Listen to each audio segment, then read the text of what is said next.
ఇక్కడ రిజర్వేషన్స్ అనే ఉంది కదా, రిజర్వేషన్స్ అనేటివి ఉన్నాయి. ఫ్రెండ్షిప్కి, లవ్ మ్యారేజెస్కి క్యాస్ట్ ఫీలింగ్ ఏంది? చదువుకునేటప్పుడు, జాబ్స్ వచ్చేటప్పుడు రిజర్వేషన్స్ అంటున్నారు.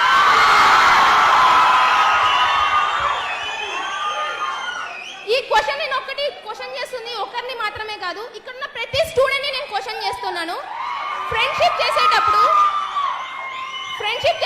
నో క్యాస్ట్ అన్నారు, లవ్ చేసేటప్పుడు నో క్యాస్ట్ అన్నారు, లవ్ మ్యారేజ్ చేసేసుకున్నప్పుడు ఫ్రెండ్స్ ఉన్నారా, మాకు క్యాస్ట్ ఫీలింగ్ లేదు అన్నారు. అదే ఒక ఓసీ స్టూడెంట్ ఎగ్జామ్ ఫీజు కట్టలేక, జాబ్ల కాడ అప్లికేషన్ ఫీజులు లేక బయట నిలబడిన రోజులు చాలా ఉన్నాయి సార్. ఒక ఓసీ స్టూడెంట్ కి జాబులు లేక బయట ఉంటున్నారు కేవలం రిజర్వేషన్స్ వలన. ఆ రిజర్వేషన్స్ ఎందుకు? ఇంకో క్వశ్చన్, ఇండియా ఇప్పటికే డెవలపింగ్ కంట్రీగా ఉంది, ఎందుకు? ప్రతి ఒక్క గవర్నమెంట్ సెక్టార్స్లలో రిజర్వేషన్ అనేది ఖచ్చితంగా ఉంది. ఓసీ స్టూడెంట్స్ కి 1000 రూపీస్ అప్లికేషన్ ఫీ ఉంటాయి కదా, అదర్ క్యాస్ట్ వాళ్ళకి 250-300 రూపీస్ ఉంది. ఏ ఓసీల పేదవాళ్ళు లేరా? మేము కొన్ని బ్యాక్వర్డ్ ఎకనామీ, మాకు రైట్స్ ఉన్నాయి గవర్నమెంట్ జాబ్స్ తెచ్చుకోనికి, కానీ మాకు ఎందుకు ఇవ్వడం లేదు? గవర్నమెంట్ సెక్టార్స్ లో ఒక సెక్టార్ని కన్నా చూసుకుంటే గనా ఆల్మోస్ట్ అందరూ ఓసీ కన్నా మిగతా క్యాస్ట్ వాళ్ళే ఉన్నాయి. క్యాస్ట్ ఫీలింగ్ గురించి నేను మాట్లాడడం లేదు సార్. ఇక్కడ నేను క్వశ్చన్ చేస్తుంది ఏంటంటే, ఒకప్పుడు అంబేద్కర్ చేశారు, ఎందుకు? ఒకప్పుడు చాలా డిఫరెన్సెస్ ఉన్నాయి, కానీ ఇప్పుడు ఆ డిఫరెన్సెస్ లేవు. ఇప్పుడు చూస్తే ఒక ఓసీ క్యాండిడేట్, ఒక ఎకనామికల్గా బ్యాక్గ్రౌండ్ ఉండేది ఎవర్రా అంటే ఖచ్చితంగా ఒక ఓసీ క్యాండిడేట్. అది రెడ్డిస్ అయినా ఉంటారు, వైశ్యాస్ అయినా ఉంటారు, ఏ ఓసీ క్యాండిడేటే ఉంటాడు. ఎందుకంటే ఒకప్పుడు మేము రిచ్ ఉండొచ్చు, ఇప్పుడు లేరు అది సిచ్యువేషన్. ప్రెసెంట్ ఈ రాయలసీమను పాలించిన రాయల వారి ఫ్యామిలీ గుని ఇప్పుడు ఎకనామికల్గా బ్యాకే ఉన్నారు సార్.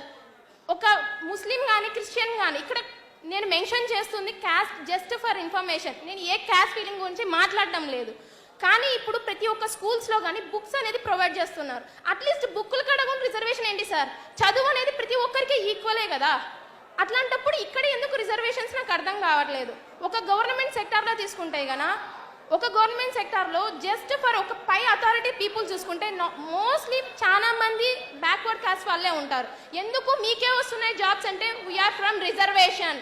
అది రిజర్వేషన్ అనేది గర్వంగా చెప్పుకుంటున్నారు, మాకెందుకు రిజర్వేషన్స్ లేవు సార్? నిజంగా చెప్పాలంటే నేను ఒక BTech final year student sir. Srinivasa institution నుంచి వచ్చాము. ఇక్కడ ఏంటంటే మొన్న రీసెంట్గా మేము గేట్ ఎగ్జామ్కి అప్లికేషన్ కట్టాము. Application fee 1500 sir for OC candidates. For girls రిజర్వేషన్కి 750 రూపీస్ సార్. నెక్స్ట్ కేటగిరీ వాళ్ళకి 500 రూపీస్ సార్. అప్లికేషన్ ఫీ మాత్రమే. ఏం సార్ మా ఓసీలలో పేదవాళ్ళు లేరా? మేమంత స్తోమత కట్టుకోలేం సార్. అట్లీస్ట్ గర్ల్స్ ఓసీ ఉన్న క్యాండిడేట్స్కి 750కి తగ్గించారు సార్. ఓసీ ఉన్న బాయ్స్ ఎంతమంది ఎగ్జామ్ ఫీజు కట్టలేక అటెంప్ట్ కాలేదు సార్? ఎందుకు కావడం లేదు? చదువు కాడ ఈక్వాలిటీ అన్నారు. నేను చిన్నప్పుడు 10th-లోనో 6th-లోనో చదివా సార్. లా ముందర అందరు ఈక్వల్. ఎక్కడ ఈక్వల్ ఉంది సార్?